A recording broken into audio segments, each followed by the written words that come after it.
filming on my preliminary task, I had some experience with cameras as I did look into different functions of the camera, so I understood how to use it.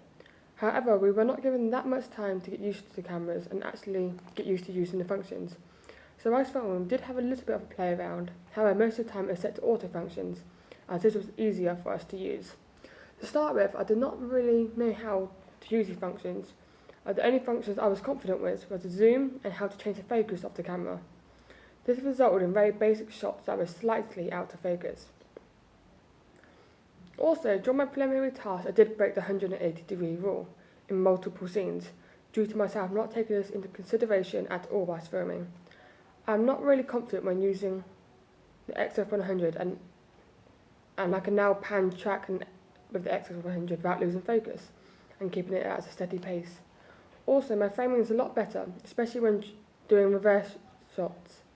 As my preliminary task, I filmed both actresses on the left-hand side of the screen. I learned from this mistake, and when I filmed the reverse shot in the full product, I made sure the actresses were on opposite sides of the screen so it would easily portray a conversation. In my final piece, noticing my mistake with breaking the 180-degree rule, I paid close attention to my shots to make sure each shot was behind the 180-degree line. This therefore resulted in the scene running more smoothly and made it much easier without any problems when it came to the edit.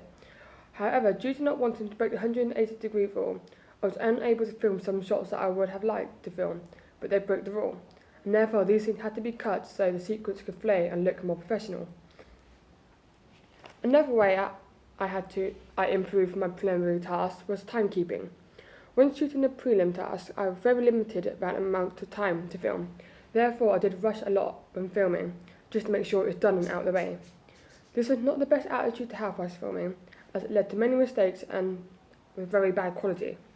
Therefore, when coming to film the full product, I created a calling sheet, so I had the exact times of when specific scenes were going to be shot and how long I had to film.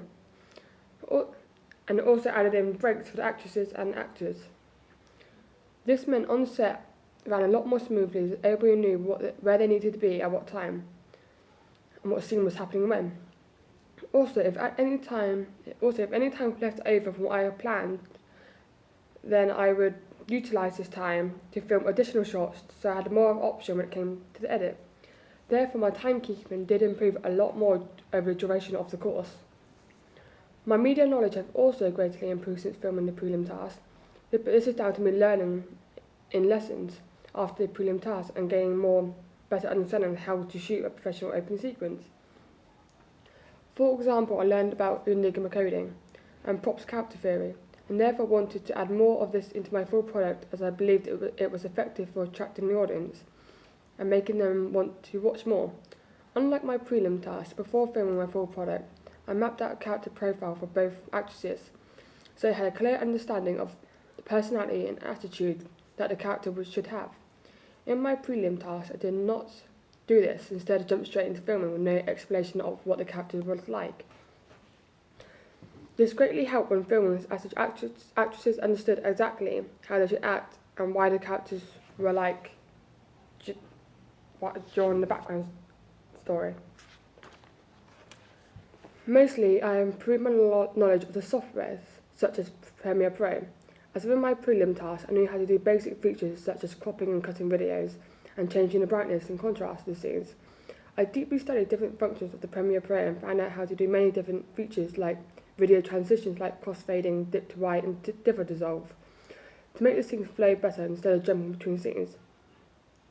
My biggest accomplishment with learning more about Premiere Pro is making my ident, as this required a lot of time to make the torch effect pan over the writing to give it a good effect. Therefore, overall, I believe I learned a lot from my prelim task to my main task,